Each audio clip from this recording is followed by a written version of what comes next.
Voilà pour cette méditation matinale. Je voulais aborder avec vous l'histoire de deux frères encore, faisant suite à la réflexion que nous avons eue sur le fils prodigue. Deux frères qui sont vraiment à l'aurore de l'humanité, très célèbres, Caïn et Abel. Et je vous propose donc de lire ensemble Genèse 4.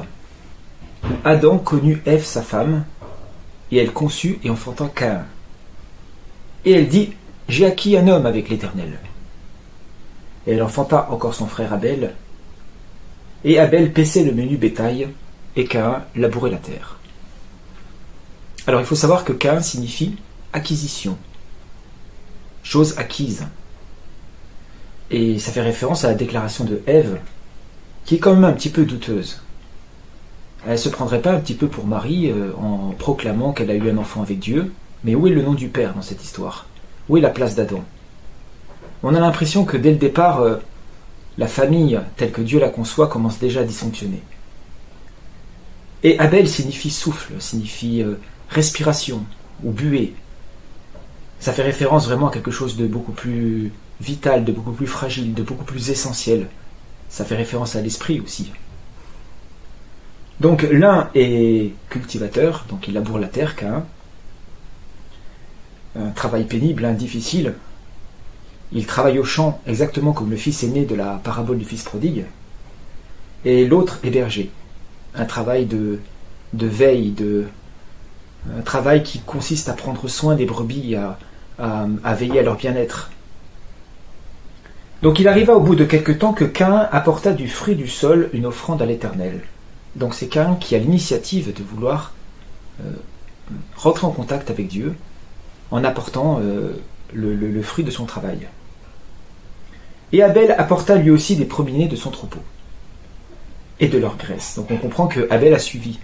Lui aussi, il a voulu s'approcher de Dieu.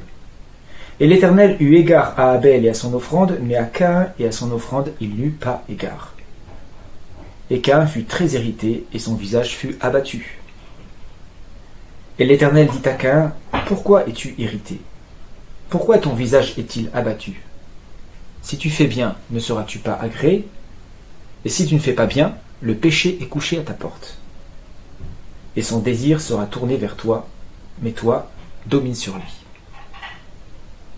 Et Caïn parla à Abel son frère. Il arriva comme ils étaient au champ que Caïn se leva contre son frère Abel et le tua. Voilà, je m'arrête ici. Terrible cette histoire. Le premier meurtre de l'histoire de l'humanité est une question de religion. C'est une question d'action religieuse. Quelqu'un qui veut s'approcher de Dieu et qui le fait mal, de la mauvaise manière, l'autre qui le fait bien, et c'est mal vécu.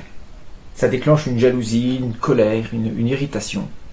Dieu qui essaye vraiment de résoudre le problème, Dieu qui parle à Caïn, qui l'interroge, qui pousse Caïn à questionner les raisons de sa colère. Pourquoi es-tu irrité? Réfléchis, est-ce que c'est juste? Toi, tu as aussi un chemin, Caïn, de faire différemment. Si tu fais les choses convenablement, je vais t'agréer. Hélas, Caïn n'a pas parlé avec Dieu. Caïn n'est pas vraiment en relation vis-à-vis de Dieu. En fait, il reste dans son silence, sa colère le ronge, et quand il élèvera la voix avec Abel, toute cette colère va sortir et va le tuer. Caïn est vraiment le symbole de l'homme religieux, dans le mauvais sens du terme. Pas l'homme relié à Dieu, l'homme religieux, l'homme qui pratique une religion. En fait, l'homme qui pense que ce qu'il apporte à Dieu, le fruit de ses œuvres, le fruit de son travail, est valable aux yeux de Dieu et suffit pour établir une relation avec lui. C'est finalement quelqu'un qui pense qu'il peut presque payer Dieu.